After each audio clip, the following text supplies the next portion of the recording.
तो आज हम लोग शुरू करते हैं अपते स्किल्स में नया अपना टॉपिक ब्लॉक डायग्राम। दोस्तों नमस्ते friends, welcome to back my update skill. आज हम कंप्यूटर फंडामेंटल का एक बहुत ही इंपॉर्टेंट टॉपिक पढ़ने वाले हैं, ब्लॉक डायग्राम ऑफ कंप्यूटर। अगर आप ओ लेवल या CC, BCA, MCA किसी भी कॉमर्स प्रिपरेशन कर रहे हैं, किसी भी फील्ड से हैं, तो ये टॉपिक आपके लिए ज़रूरी है। इस वीडियो के बाद आप समझ जाएंगे कि कंप्यूटर के अंदर डेटा कैसे ट्रेवल करता है और कौन से पार्ट इसमें क्या क्या काम करते हैं। ब्लॉक डायग्राम क्या है, यहाँ पे लिखा हुआ आपने देखा, तो इसको पढ़ लेते हैं। Block diagram is a computer एक सिंपल ग्राफिकल रिप्रेजेंटेशन होता है। क्या होता है ब्लॉक डायग्राम? एक ग्राफिकल रिप्रेजेंटेशन होता है जो इसको रिप्रेजेंट करता है, जो बताता है कि कंप्यूटर के डिफरेंट पार्ट एक दूसरे से कैसे काम करते हैं, एक दूसरे के साथ जुड़ के कैसे काम करते हैं। एक डायग्राम की हेल्प से कंप्यूटर की वर्किंग प्रोसेस आसानी से समझ सकते हैं। सिंपल डेफिनेशन में block diagram of the computer is a diagram that show the major part, function, units of computer and flow of data between them. Data कैसे इनके बीच से फ्लो करता है ये समझाता है। ठीक है, जैसे कि आप देख सकते हैं यहाँ पे लिखा है इनपुट यूनिट। इनपुट यूनिट से आप लोग डेटा अंदर देते हैं और इनपुट यूनिट से आप डेटा अंदर देते हैं, फिर वो जाता है आपका CPU के अंदर। CPU के अंदर भी आपके पास 3 कोर कंपोनेंट होते हैं। एक होता है आपका ALU, एक होता है CU। ALU होता है अर्थमेटिकल लॉजिकल यूनिट जो आपका जोड़ना घटाना वगैरह करता है, और एक होता है CU कंट्रोल यूनिट। ठीक है, और एक होता है आपका रजिस्टर। इन सब के बारे में आगे जानेंगे। ये इसका आपका था एक डायग्राम। CPU के अंदर 3 चीज़ होती है, ALU, CU और रजिस्टर्स। अब तीसरी चीज़ होती है आपकी मेमोरी यूनिट। ये भी इसके सर्किट डायग्राम मतलब एक तरह से ब्लॉक डायग्राम में आती है मेमोरी यूनिट। उसके बाद आती है आउटपुट यूनिट, जो चीज़ आपको रिफ्लेक्ट होकर दिखती है, जैसे कि मॉनिटर उसमें एग्जांपल हो जाता है। अब चलिए मेन कंपोनेंट जो ऊपर पढ़े थे, ये पहला था आपका इनपुट, दूसरा था CPU, तीसरा था रजिस्टर, चौथा मेमोरी यूनिट और आउटपुट यूनिट। इसको यहाँ पे पढ़ लेते हैं। मेन कंपोनेंट क्या है? आपके 4 मेजर मेन कंपोनेंट होते हैं। कौन कौन से होते हैं वो आपके? एक इनपुट यूनिट और एक CPU और एक मेमोरी यूनिट, एक आउटपुट यूनिट। अब इन सबको डिटेल में समझते हैं। इनपुट यूनिट क्या है आपकी? इनपुट यूनिट का काम होता है कि यूजर से डेटा लेना। क्या होता है? यूजर से डेटा लेना। ये डेटा को मशीन लैंग्वेज में कन्वर्ट करता है और CPU तक भेजता है। क्या करता है? ये मशीन लैंग्वेज में कन्वर्ट करता है और CPU तक भेजता है। अब किसके माध्यम से लेता है? कीबोर्ड के माध्यम से हो गया, माउस हो गया, स्कैनर हो गया जो प्रिंटर में लगा होता है, माइक्रोफोन हो गया, वेबकैम हो गया, आपका जॉयस्टिक हो गया, बारकोड हो गया। स्कैनर वो भी होते हैं जो आपके मोबाइल फ़ोन में आते हैं, जैसे आप वाईफाई स्कैन करते हैं किसी का, या QR कोड स्कैन करते हैं, वो भी स्कैनर ही होता है। एक तरफ से आपके मोबाइल में स्कैनर कैमरे के रोल में काम करता है। अब एग्जांपल में जैसे आप कीबोर्ड से हेलो टाइप करते हैं, हेलो टाइप आप कर रहे हैं कीबोर्ड से हेलो टाइप हुआ, वो गया कीबोर्ड के ज़रिए आपका इनपुट, फिर CPU ने उसे देखा, प्रोसेस किया, तब डेटा कहाँ तक पहुँचा? CPU तक डेटा पहुँचा आपका। फिर उसके बाद में आपका डिस्प्ले पे वो रिफ्लेक्ट हुआ। अब फंक्शन ऑफ यूनिट फंक्शन क्या है इनपुट यूनिट का? यूजर से डेटा लेता है। ये डेटा किससे लेता है? यूजर से डेटा लेता है, डेटा को बाइनरी फॉर्म में कन्वर्ट करता है 0-1 में, और CPU को डेटा भेजता है फिर ये। अब दूसरा पार्ट था आपका सेंट्रल प्रोसेसिंग यूनिट। ये क्या होता है? सेंट्रल प्रोसेसिंग यूनिट ये ब्रेन होता है, ये इसकी मेन चीज़ है, ये ब्रेन। ये चीज़ जरूर याद रखें आप। जो CPU होता है वो कंप्यूटर का ब्रेन होता है। अब आगे लिखा हुआ है यहाँ पे, ये सारे कैलकुलेशन और डिसीजन मेकिंग काम करता है, मतलब ये सारी कैलकुलेशन करता है और डिसीजन भी ये सारे लेता है। डिसीजन मतलब जो करना है क्या नहीं करना है। इसलिए CPU को कंप्यूटर का हार्ट या ब्रेन कहा जाता है। ये CPU क्या है? कंप्यूटर का हार्ट है और ब्रेन है। ठीक है, और इसके अंदर भी 3 पार्ट होते हैं। कितने पार्ट होते हैं इसके अंदर? 3 पार्ट होते हैं। एक होता है ALU आपका अर्थमेटिकल लॉजिकल यूनिट, एक होता है CU कंट्रोल यूनिट, एक होता है रजिस्टर्स। ये तीनों काम करते हैं आपके। अब इन तीनों के बारे में भी जान लेते हैं। ALU क्या होता है? ALU एक अर्थमेटिकल लॉजिकल यूनिट है। ALU का काम होता है कि कैलकुलेशन कैसे करनी है, जैसे अर्थमेटिकल लॉजिक यूनिट इसकी फुल फॉर्म है। ठीक है, ये आपका करता है एडिशन, सब्ट्रैक्शन, मल्टीप्लिकेशन, डिवीजन। ये सारे काम आपका कौन करता है? ALU। अब लॉजिकल ऑपरेशन में क्या करता है? यही लॉजिकल ऑपरेशन में आपका करता है ग्रेटर देन हो गया, जैसे लेस देन हो गया, इक्वल हो गया, एंड हो गया, और हो गया, नॉट हो गया। ये आपका कौन करता है? Logical operation. अर्थमेटिक ऑपरेशन और लॉजिकल ऑपरेशन ये दोनों करता है। ठीक है, एग्जांपल में जैसे कि आपका हो गया 5 + 10 मतलब 5 + 10, तो कितना आंसर आएगा? 15। ये कौन करता है? ये ALU करता है। ठीक है, अगला आ जाता है आपका कंट्रोल यूनिट। कंट्रोल यूनिट क्या करता है? कंट्रोल यूनिट कंप्यूटर के सारे पार्ट्स को कंट्रोल करता है। क्या करता है? जितने भी पार्ट्स कंप्यूटर में लगे हुए उनको कौन कंट्रोल करता है? Control unit. अब इसके बारे में भी जान लेते हैं। ये डिसाइड करता है, क्या करता है कि इनपुट कब लेना है, मतलब कि इनपुट हर समय नहीं लेते रहना, तभी लेना है जब प्रिंट मतलब जब कीबोर्ड पे टाइप करा जाए तभी इनपुट लेना है, ये नहीं हर समय इनपुट लेते रहना है। ये डिसाइड करता है। मेमोरी से डेटा कब लेना है, जैसे हम लोगों ने कोई चीज़ सर्च करी तभी ये डेटा लेगा, ऐसा नहीं कि हर समय डेटा लेता रहेगा, तो ऐसा कंप्यूटर हैंग कर जाएगा। तो ये डिसाइड करता है मेमोरी से डेटा कब लेना है। ALU को कब कैलकुलेशन करना है, ALU को कब कैलकुलेशन करनी है, कौन सी कैलकुलेशन करनी है, ये सब ये डिसाइड करता है। आउटपुट कब दिखाना है, ये भी यही डिसाइड करता है। इसलिए CPU को मैनेजर ऑफ द कंप्यूटर कहा जाता है। क्या कहा जाता है, कंट्रोल यूनिट को मैनेजर है एक तरफ से कंप्यूटर जी, ठीक है, कंप्यूटर का। अब आपका लगा होता है रजिस्टर। रजिस्टर के बारे में भी जान लेते हैं। रजिस्टर CPU के अंदर छोटी और सबसे फास्ट मेमोरी होती है। देखिए ये चीज़ इंपॉर्टेंट है यहाँ पे, सबसे फास्ट और छोटी मेमोरी होती है इसके अंदर। CPU के अंदर रजिस्टर जो होती है, CPU के अंदर रजिस्टर सबसे फास्ट होती है और सबसे छोटी मेमोरी होती है। ये टेम्परेरी डेटा स्टोर करती है, परमानेंट नहीं, सिर्फ टेम्परेरी स्टोर करती है। इसकी स्पीड अगर देख लें तो ये रजिस्टर कैच मेमोरी इससे थोड़ी कम में स्पीड होती है, रैम उससे थोड़ी कम होती है और हार्ड डिस्क की उससे कम। मतलब सबसे ज़्यादा, जैसे आप मान लीजिए हार्ड डिस्क की स्पीड है कुछ, उससे ज़्यादा है रैम की, उससे भी ज़्यादा कैच की और उससे भी ज़्यादा किसकी है, रजिस्टर्ड की। तो सबसे ज़्यादा किसकी है, रजिस्टर्ड की। फिर आपका आ जाता है तीसरा component, memory unit. Memory unit क्या, मेमोरी यूनिट डेटा और इंस्ट्रक्शन को स्टोर करता है। मेमोरी तो आप समझ गए होंगे, किसी चीज़ को मेमोराइज़ करना मतलब याद करना या स्टोर करना। तो मेमोरी यूनिट क्या करती है, डेटा को स्टोर करती है। मेमोरी दो टाइप की होती हैं, कौन कौन सी होती हैं, एक होती है आपकी प्राइमरी मेमोरी है ना, और एक होती है सेकेंडरी मेमोरी। पहले प्राइमरी पढ़ लेते हैं। CPU डायरेक्टली एक्सेस करता है, CPU जो होता है डायरेक्टली एक्सेस कर सकता है किसको, प्राइमरी मेमोरी को, जैसे कि रैम हो गई, रोम हो गई और कैश मेमोरी को, इनको ये डायरेक्टली एक्सेस कर सकता है कौन, CPU। अब रैम के बारे में भी जान लेते हैं। रैम क्या है, रैम एक रैंडम एक्सेस मेमोरी होती है जो टेम्परेरी मेमोरी होती है, परमानेंट मेमोरी नहीं होती, टेम्परेरी मेमोरी होती है। पावर ऑफ होने पर ये डेटा डिलीट हो जाता है। जैसे आपने कोई चीज़ स्टोर करके रखी थी और जैसे पावर ऑफ हो गई तो ये डेटा डिलीट कर देगी आपकी रैम, ठीक है। और फिर आपकी होती है एक रोम, जो क्या होती है, परमानेंट मेमोरी होती है और पावर ऑफ होने पर भी ये डेटा बना रहता है। रोम में पावर ऑफ हो जाएगी मगर डेटा आपका बना रहेगा, डिलीट नहीं होगा। फिर एक आ जाती है आपकी कैश मेमोरी। कैश मेमोरी क्या करती है, कैश मेमोरी ये सबसे फास्ट मेमोरी। अभी ऊपर आपने उन्होंने डायग्राम देखा होगा, ये डायग्राम था ऊपर आपने देखा था, यहाँ पे कैश मेमोरी आ रही थी तीसरे नंबर पे, पीछे से तीसरे नंबर पे और आगे से दूसरे नंबर पे आ रही थी, रजिस्टर पहले नंबर पे था। तो कैश मेमोरी रोम सबसे तेज़ है, ठीक है। तो कैश मेमोरी रैम के बीच, कैश मेमोरी सबसे फास्ट होती है, ठीक है। CPU और रैम के बीच में ब्रिज के रूप में ये होती है, ठीक है। CPU और रैम के बीच में ब्रिज होती है ये, मतलब ये कैश मेमोरी जो होती है ब्रिज के रूप में काम करती है, किसके बीच में, CPU और रैम के बीच में। अब आप पढ़ लेते हैं सेकेंडरी मेमोरी, क्योंकि इसमें प्राइमरी मेमोरी में रैम रोम होता है, ठीक है। सेकेंडरी में क्या आता है आपका, जैसे लॉन्ग टर्म स्टोरेज होती है जी, जो आपके लंबे समय तक कोई चीज़ स्टोर करके रख सकती है, कौन, सेकेंडरी मेमोरी, लंबे समय तक। जैसे कि आपकी हार्ड डिस्क हो गई, सैंड डिस्क हो गई, स्टोरेज है ना, पेन ड्राइव हो गई, DVD हो गई, मेमोरी कार्ड हो गए, जो आपके लंबे समय तक स्टोरेज रख सकते हैं, जिसे आप लोग स्टोरेज डिवाइस भी कहते हैं। आउटपुट यूनिट में क्या हो गया आपका, जो चौथा पॉइंट है, output unit. Output unit process result को दिखाता है। जो भी आपका डेटा है वो रिजल्ट होके कहाँ आएगा, मॉनिटर पे आएगा, प्रिंटर पे आएगा, स्पीकर पे आएगा, प्रोजेक्टर पे आएगा, प्लॉटर पे आएगा, ठीक है। सारा डेटा आपका कहाँ आता है, इधर ही आता है। जैसे एग्जांपल में अगर आपने कैलकुलेटर खोला है तो आपने 10 + 20 डाला, प्रेस करते हैं, CPU आंसर कैलकुलेट करेगा, आउटपुट यूनिट उसको आउटपुट दिखाई कहाँ, मॉनिटर पे। वो आंसर क्या होगा आपका 30, ठीक है, 30 आंसर आ जाएगा जो कि डिस्प्ले हो जाएगा। अब डेटा फ्लो ऑफ कंप्यूटर का एक फिर दोबारा रिकैप ले लेते हैं, वर्किंग प्रोसेस का। कंप्यूटर का वर्किंग प्रोसेस बहुत सिंपल है, इसको एक बार और देख लेते हैं। इनपुट लिया आपने, CPU ने प्रोसेस किया और फिर मेमोरी इसको स्टोर करेगी और आपको आउटपुट दिखा दिया जाएगा, ठीक है। अब इस प्रोसेस को IPO साइकिल भी कहते हैं। आपने सुना होगा input process output, input process output,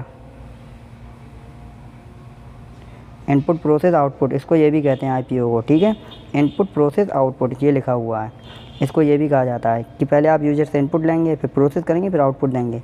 real life example कैसा है, जैसे कि आप सपोज़ करिए आपने कैलकुलेटर खोला, ठीक है, उसमें आपने 25 + 15 डाला, टाइप करा। स्टेप 1 क्या होगी, कीबोर्ड में इनपुट आपने लिया, कीबोर्ड से इनपुट दिया आपने या कीबोर्ड ने इनपुट लिया, ठीक है। फिर CPU ने ALU से कैलकुलेशन करवाई और रिजल्ट को मेमोरी में टेम्परेली सेव करके रखा ताकि आपको दिखा सकें। फिर स्टेप 4 में क्या हुआ, स्टेप 4 में आपको मॉनिटर पे वो शो करवाया गया क्या 40, जो कि आंसर था, डिस्प्ले हो जाता है। यही पूरा ब्लॉक डायग्राम का एक वर्किंग प्रोसेस है, सिंपल सी, ठीक है। अब एडवांटेज देख लेते हैं ब्लॉक डायग्राम के। ये ईजी अंडरस्टैंड होता है, कंप्यूटर वर्किंग को सिंपल बनाता है, लर्निंग में हेल्पफुल है, एग्ज़ाम के लिए इम्पोर्टेंट है और ट्रबल शूटिंग में यूजफुल है। कोई दिक्कत आ जाती है तो इससे हम लोग सॉल्व कर सकते हैं। ये ईजी टू अंडरस्टैंड होता है, कंप्यूटर वर्किंग को सिंपल बना देता है, लर्निंग में ये हेल्पफुल है और एग्ज़ाम के लिए इम्पोर्टेंट है, मतलब एग्ज़ाम के लिए तो इम्पोर्टेंट है ही, पेपर में आता है। ट्रबल शूटिंग में ये यूजफुल है। चलो कुछ एग्ज़ाम के लिए क्वेश्चन पढ़ लेते हैं। अब कुछ क्वेश्चन पढ़ लेते हैं। What is block diagram of computer? Block diagram computer का क्या है, इसको पढ़ते हैं। A block diagram is the computer is a simple diagram show the major functional unit computer and how data flow between. Block diagram वह diagram होता है जो शो करता है मेजरली फंक्शन, जो ज़्यादातर फंक्शन यूज हो रहे हैं डेटा फ्लो होने के, उनको शो करता है। हिंदी में भी नीचे लिखा हुआ, कंप्यूटर का ब्लॉक डायग्राम एक ग्राफिकल रिप्रेजेंटेशन होता है, रिप्रेजेंटेशन जो कंप्यूटर को मुख्य भागों में इनपुट, CPU, मेमोरी और आउटपुट में उनके बीच में डेटा फ्लो होता हुआ दिखाता है, ठीक है। जैसे कि आपका की पॉइंट क्या रहेगा इसमें कि show the working computer, working computer को शो करता है, एक्सप्लेन करता है डाटा फ्लो को, ईजी टू अंडरस्टैंड होता है, यूज एजुकेशन और कंप्यूटर आर्किटेक्चर के लिए यूज होता है। अब ड्रा करना है, जैसे आपको सपोज करो एग्जाम में ड्रा करने के लिए आ जाए ब्लॉक डायग्राम, तो आप पहले यहाँ पे इनपुट बनाएंगे, पहले नंबर पे इनपुट रखेंगे आप। अब दूसरे नंबर पे आप क्या रखेंगे, CPU को, CPU रखेंगे। CPU के अंदर आप 3 कोर कंपोनेंट बनाएंगे, एक बनाएंगे ALU, एक बनाएंगे CU और नीचे रखेंगे रजिस्टर, उसके आगे लिखेंगे फास्ट मेमोरी। अब तीसरा कंपोनेंट बनाएंगे आप मेमोरी यूनिट, उसमें आप रखेंगे रैम, रोम, कैच, HDD, SDD, ठीक है।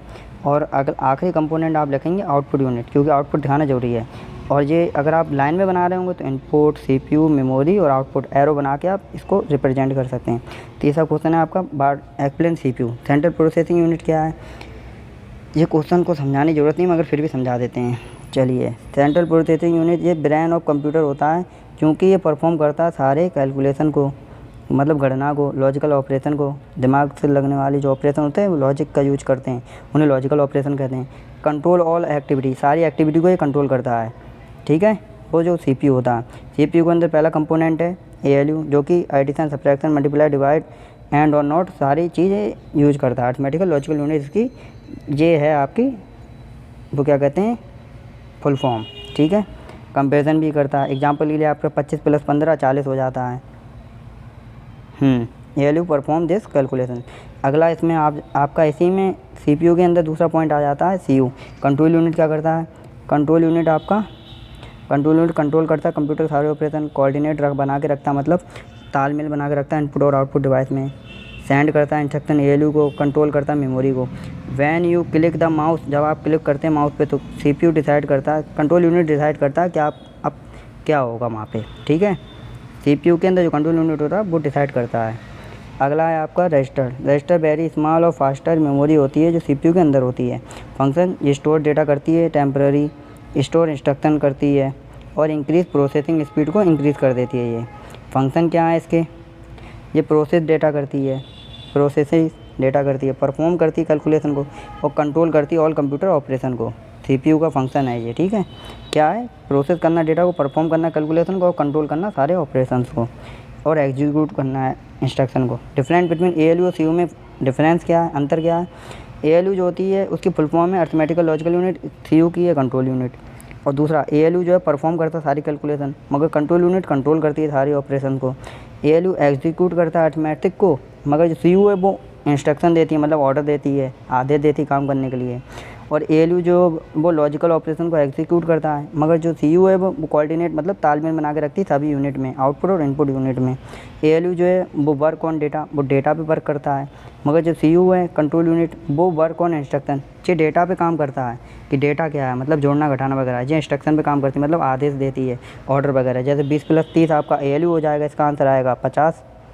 मगर यहाँ पे जो CU है वो क्या करेगी, वो डिसाइड करेगी कैलकुलेशन करनी है कैसे करनी है, जी ये डिसाइड करेगी, ठीक है।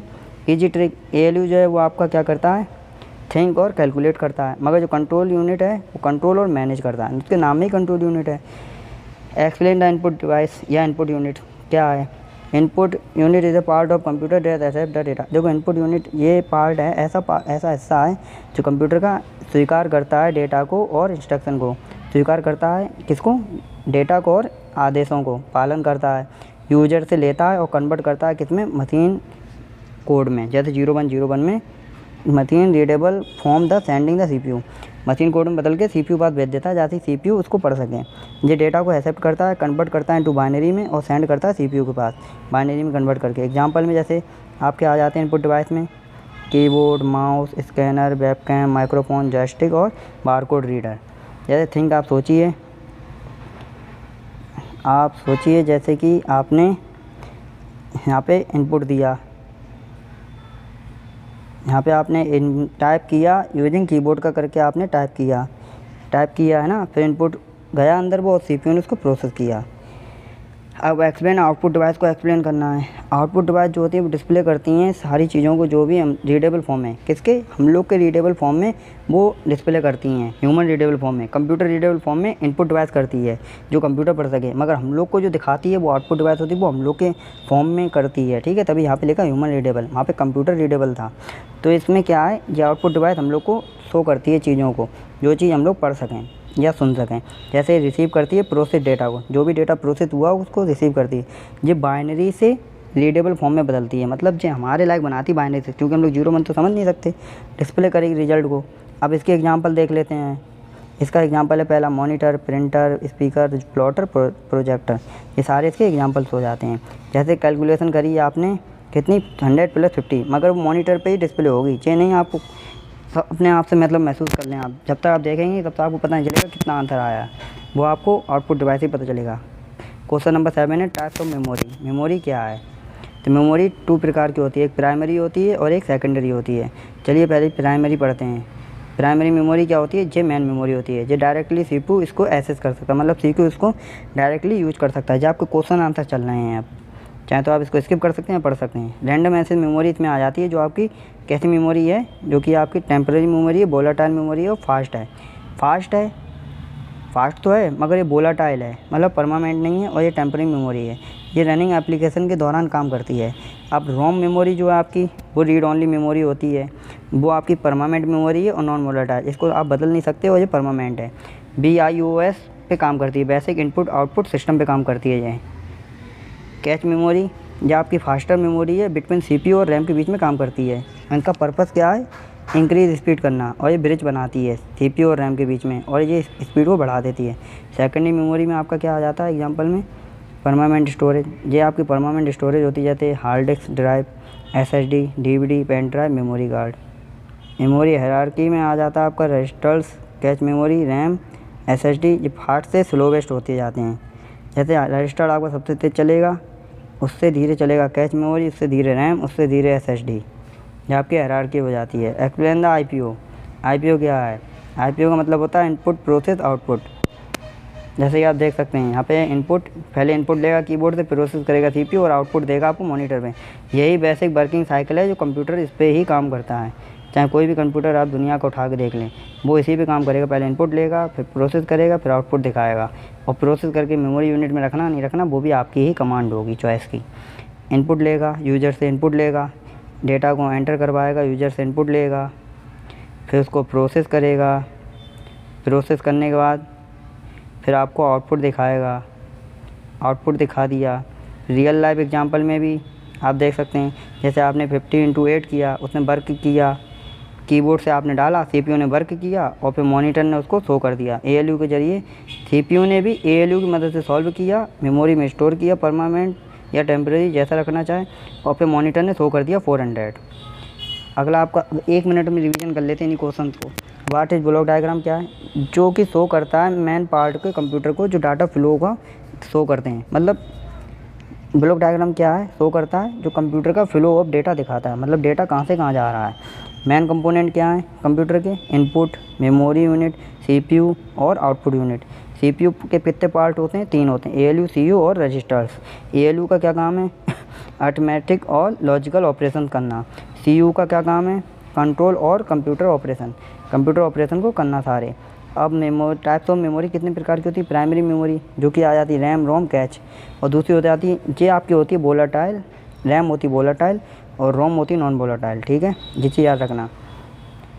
और सेकेंडरी मेमोरी में आ जाती है आपकी हार्ड डिस्क वगैरह, पेन ड्राइव, सीडी, ठीक है। आईपीयू ये तो पता ही है आपको, आई से इनपुट, पी से प्रोसेस, ओ से आउटपुट।